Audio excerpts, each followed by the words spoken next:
I still remember the exact moment her hands trembled. We were standing at gate B6, and my grandmother was clutching her boarding pass envelope with both hands. Except, there was nothing inside. "Emma," she whispered, voice cracking. "He said there was no ticket for me." And then my dad turned away like she was a mistake he could erase. Like the 20 she gave them meant nothing. That was Thanksgiving.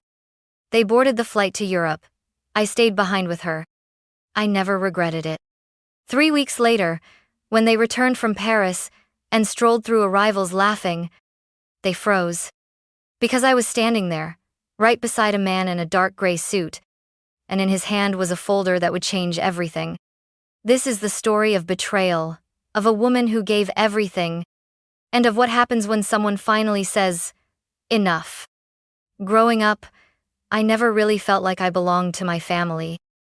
My dad, Charles Whitmore, was a real estate agent, obsessed with image. My mom, Deborah, was more concerned with diet plans and social rankings than actual emotions. Family dinners were scripted performance-small talk, critiques, silence. But there was one person who made life feel like sunlight, my grandma, Lillian.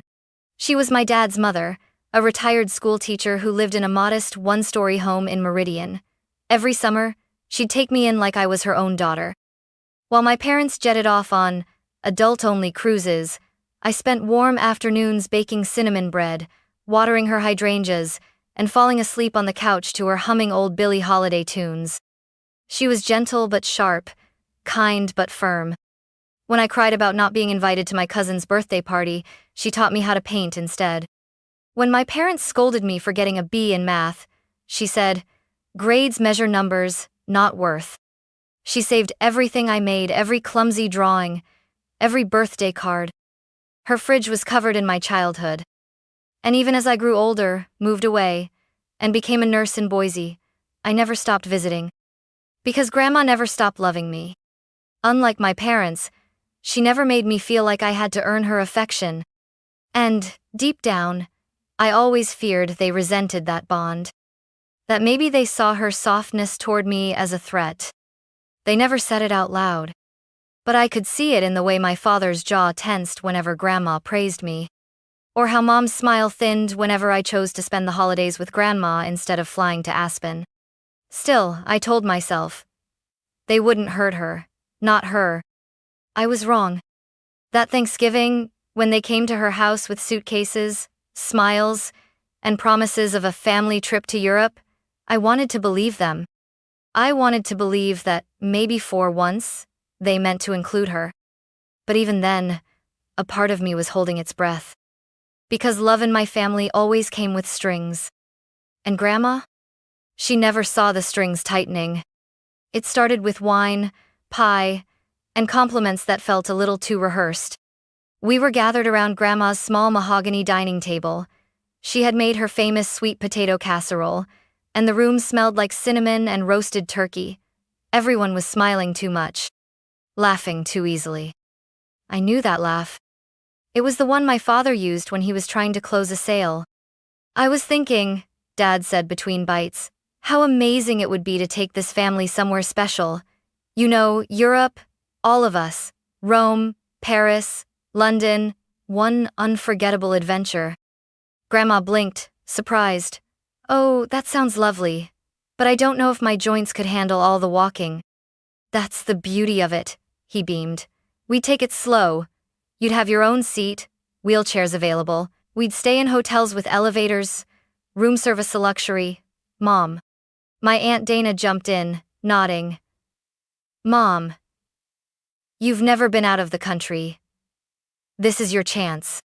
Even my cousins, Brooke and Tyler, who barely looked up from their phones all night, muttered something like, "Yeah, it'd be cool."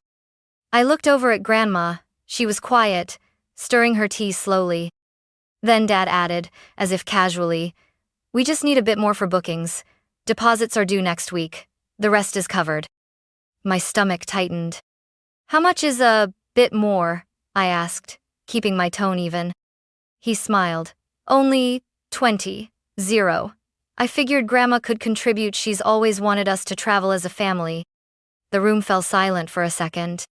Then Grandma smiled weakly. Well, if it brings everyone together. I wanted to scream. But I didn't. Because Grandma looked happy, hopeful, like a child waiting to be chosen for the first time. And after a lifetime of being sidelined by her own children, I think she finally believed they saw her again. She called the bank the next morning. I overheard her giving account numbers. I stood in the hallway, fists clenched. I should have stopped her. I should have asked her to wait, to question why it was her who had to pay when no one else seemed to lift a finger. But all I said was, Grandma, are you sure? She patted my hand. Honey, they're finally including me. It's worth every penny. Every part of me wanted to believe her. But something in the way Dad hugged her goodbye too quick, too distracted, left a cold pit in my stomach. This wasn't a gift. It was a transaction. And Grandma didn't realize she was the one being sold short. The morning of our flight to Europe, Grandma was ready before anyone else. She wore her navy cardigan with gold buttons and the same black flats she always called her travel shoes, though she hadn't traveled in years. Her suitcase was small, almost embarrassingly so, the kind you'd pack for a weekend trip, not a 3-week European tour. I packed light, she said proudly, so I wouldn't slow anyone down. I gave her a soft smile, but inside, my stomach was in knots. At the airport, everything moved quickly. Dad took charge, checking passports and barking directions like a general on a mission. Aunt Dana fluttered about, fussing over her neck pillow and overpriced water bottles. No one really talked to Grandma. We wheeled her suitcase behind us toward the international departures area. She looked around in quiet awe like a kid at a theme park, taking it all in. I've never seen an airport this big, she whispered, holding onto my arm. We reached the check-in desk. That's when it started. Dad's voice changed sharp, tense, hushed. I heard him muttering to the airline clerk. Phrases like, not on the manifest and, must be a system error. I stepped closer. What's going on? I asked. Dad turned, feigning calm. There's a mix-up. Looks like Grandma's ticket didn't go through, but it's fine, we'll figure it out. Grandma's smile faded. Charles, what do you mean my ticket didn't go through? He avoided her eyes. It's probably a website glitch. These things happen. But with timing, I don't think we can fix it now. Aunt Dana chimed in, shrugging. Maybe it's for the best, Mom. The flight is long. Europe's a lot of walking. You said yourself your knees have been aching. Grandma blinked. Her hands tightened around the handle of her little suitcase. But I paid. I gave you the money, she said, her voice barely above a whisper. My father gave a strained smile. Of course. And we're all going because of your generosity. But you should rest, Mom. We'll bring you back gifts, photos, stories. And then just like Faith turned and walked toward the gate. No apology. No hug. Just dismissal. I stood frozen. My heart pounded in my chest like a war drum. Around us, other families hugged, laughed, snapped photos. And we stood still, just me and my grandmother, and a suitcase that suddenly felt far too small. She looked at me, blinking slowly. There's no ticket for me, she murmured again, as if saying it aloud might change something. I reached for her hand. Then I'm not going either. She tried to protest, her voice trembling. Emma, you've been dreaming of this trip. No, I said, not without you. And just like that, they boarded a plane to Europe. And we walked quietly back through the airport doors, into the cold November wind. The drive home was wordless. Grandma sat in the passenger seat, her hands folded neatly in her lap. She didn't cry, she didn't rage. She just stared out the window like she was watching someone else's life pass by. When we got back to her house, she walked straight to her favorite chair by the window, unzipped her suitcase, and began unpacking with slow, methodical movements. Folded sweaters. A small bottle of lavender lotion, a passport that had never been used. I stood in the doorway, unsure if I should say something or just let her pretend nothing happened. Instead, I walked to the kitchen and made her chamomile tea.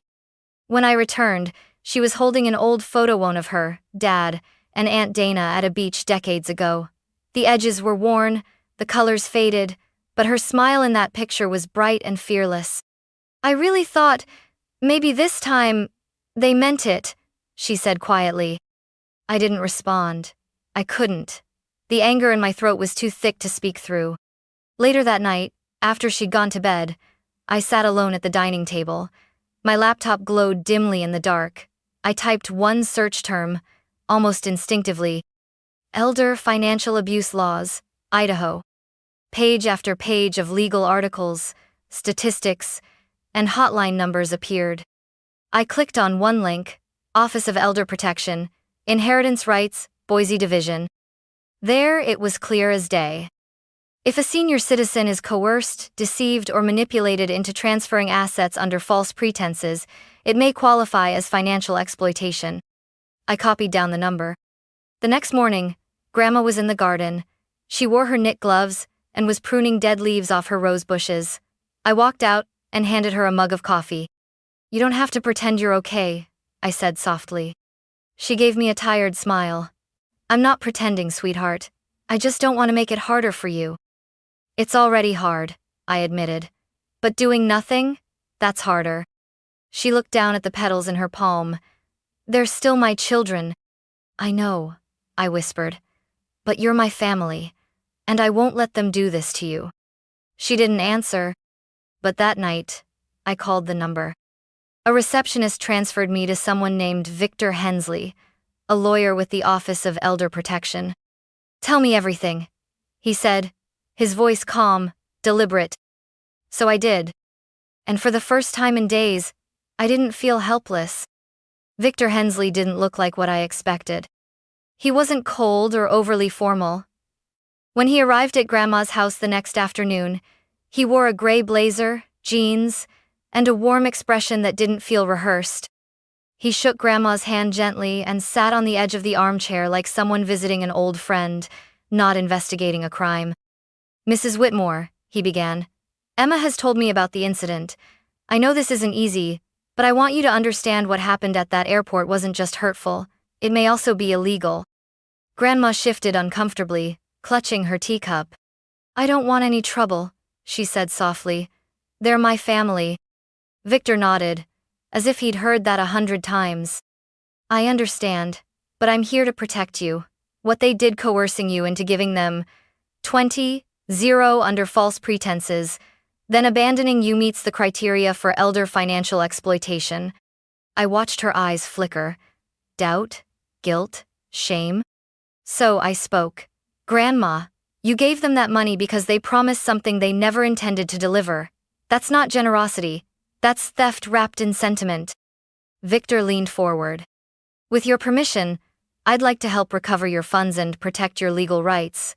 We'll need to gather documentation, your bank statements, any texts, voicemails, witnesses, if possible." She hesitated. Then, for the first time since the airport, she said something firm. "All right, if Emma believes this is right, then I trust her." That was all we needed. Over the next week, Victor and I worked like a quiet storm. We went to her local bank. The manager, a woman named Sharon, had known Grandma for years and turned pale when we explained what had happened. She printed the statement showing a transfer of 20 to an account under my father's name. We returned to the airport and found the same agent who'd handled our check-in, Marissa, a young woman with short braids and a sharp memory. "Oh yeah," she said, eyes narrowing. "I remember that older woman. She looked lost. Her son said her health made her a risk for the flight, and they told her to go home. It felt wrong. Cold." She agreed to provide a written statement. Each piece of the puzzle made it harder to breathe and easier to act. Back at Grandma's house, I helped Victor scan documents while Grandma made us grilled cheese sandwiches, pretending none of this was happening. But I could see the shift in her. She didn't flinch when Victor used words like civil case or revocation of inheritance. She even said, while slicing tomatoes, "Maybe it's time they realized I'm not just some wallet in a rocking chair." Victor smiled. I'd say you're a pretty powerful woman, Mrs. Whitmore. She blushed like a schoolgirl. A few days later, Victor looked up from his laptop and said calmly, "Emma, we're ready." "Ready for what?" I asked. He closed his folder and met my eyes. "For when they come back." 3 weeks later, they came back. I knew the flight number. Victor had pulled the itinerary from the travel agency's booking history purchased, of course, using Grandma's money. I didn't tell her I was going. She was at home that morning, tending to her small rosebush by the porch. I told her I had errands in town. She just smiled and handed me her shopping list, not knowing I had something else planned entirely. I arrived at Boise International Airport early, standing by the arrivals gate with Victor beside me. He wore a darker suit this time, no blazer, just sharp lines and the kind of calm that made people nervous. He carried a plain manila folder.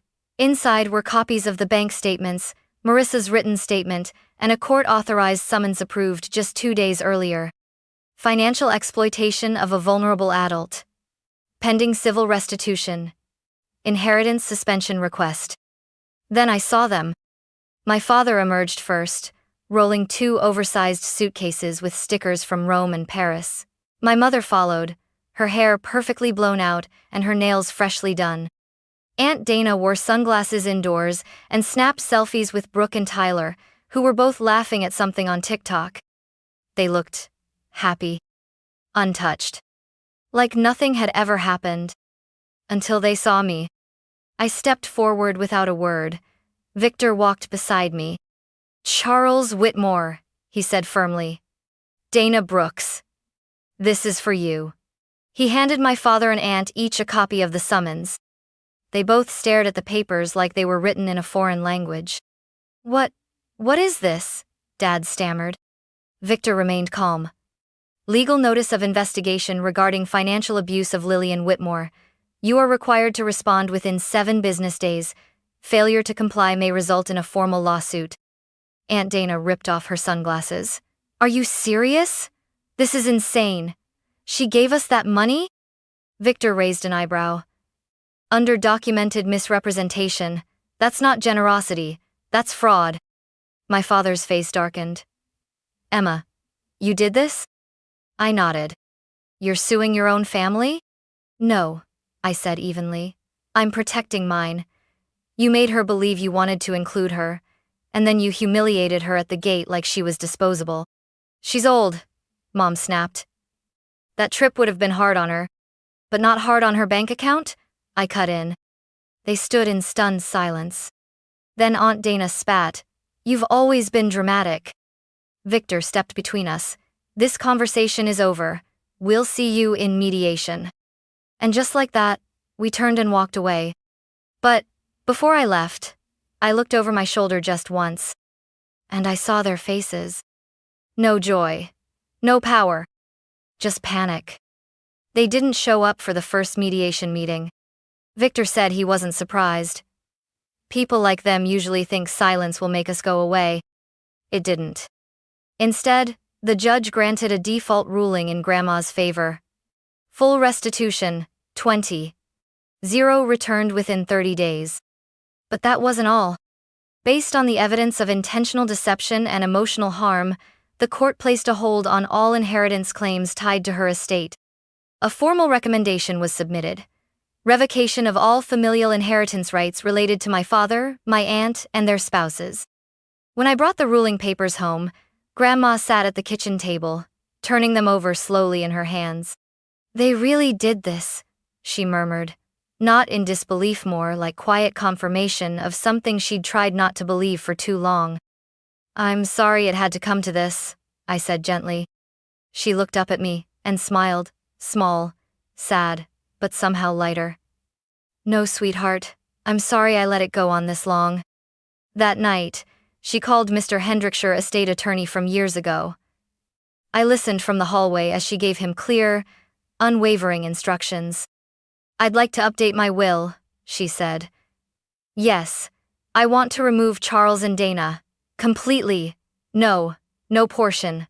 They've had enough." Later, when we were sitting on the porch with mugs of cocoa, she told me, "I'm not doing this out of anger, Emma. I just want peace. And peace means not giving people more chances to hurt you. I nodded. I knew exactly what she meant. In the weeks that followed, I helped her close a joint account she'd opened with my father years ago. We transferred her savings into a new protected trust. She insisted I be listed as her financial advocate. I want you to take care of things if I can't, she said. You'll always be able to, I whispered back. But inside, I knew better. Something in her had changed, not just the disappointment, but the years of longing finally giving way to acceptance, not bitterness, just clarity. We returned to routines, slowly. Gardening, grocery trips, baking too many cookies we didn't need. But something new bloomed, too. She started sketching again, doodles of tulips, hills, and birds. I signed us up for a watercolor class at the community center, and she agreed, after some grumbling. It's never too late to start again, she said one morning, pressing the brush against the canvas. And it wasn't. We had started over. Just the two of us. No pretense, no performance, no more waiting for apologies that would never come. Only presence, only truth. And, in that space, Grandma wasn't a victim. She was free. The following spring, I planted yellow tulips all along the fence of Grandma's yard. She once told me, when I was 8, that yellow tulips meant hope, not joy hope. Joy comes and goes, she said. But hope is what you keep alive, even when everything else fades. I wanted her to see that hope again every morning when she opened the curtains. By May, the garden bloomed into a sea of soft gold. Grandma stood on the porch in her worn cardigan, coffee in hand, and just stared. She didn't say anything, but her eyes glistened. I figured you needed something to look forward to, I said. She squeezed my hand. I already do, honey. You. That summer, I made a decision. I applied to Idaho State University's master's program in gerontology and elder advocacy. I wanted to be the voice for others like her, like so many whose stories never reached courtrooms or community centers. When I told her, she teared up. I always knew you'd take care of people, just never imagined you'd start with me. I smiled. You're the reason I even know how to care. Life moved forward, not without shadows, but with a steadier light. Grandma made friends in her painting class.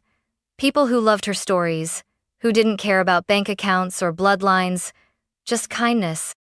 She even sold a few paintings at the local crafts fair, one of them titled Gate B6. She never told anyone what it meant, but I knew. Occasionally, we'd get mail addressed from Aunt Dana or my parents, cards, vague attempts at reconnecting. We never opened them. Grandma would just slide them into a drawer labeled unanswered and return to her book or her tea. They never apologized, never tried to return the money, never asked how she was. And eventually, we stopped expecting they would. 2 years passed. Then one autumn morning, I found Grandma sitting quietly by the window, wrapped in her favorite quilt. She looked peaceful, but tired in a way I hadn't seen before. I'm just a little slower these days, she whispered. But the tulips will come back next spring, won't they? They always do, I said, brushing her silver hair back gently. She nodded, eyes closing. 2 weeks later, she passed in her sleep. No pain, no drama. Just peace like she'd always wanted. We buried her on a hill near the town's small lake, beneath an old oak tree. I placed a bouquet of fresh yellow tulips at her grave, wrapped in a ribbon with her initials embroidered on it, L.W. At the funeral, people from all over town came. Her painting teacher, the florist who'd helped her pick out seeds, Sharon from the bank. Marissa from the airport even sent flowers and a note that simply read, "She mattered." She did. And she still does. After the service, I stood alone by the grave, holding one last tulip. The wind brushed against my cheek like fingers, and I swore I could hear her voice say, "Keep going, Emma. Keep blooming." So I did. I finished my degree, and now I work with the Elder Justice Initiative, investigating abuse, advocating for reform, and helping rewrite the narrative for people like her. I still live in her house. I kept the yellow tulips alive. Every year, they bloom brighter. And every spring, I sit on the porch with a cup of tea, look out over that golden fence line, and say the same thing out loud. You didn't just raise a granddaughter, Grandma. You raised a witness. You raised a fighter. And that's enough legacy for a lifetime.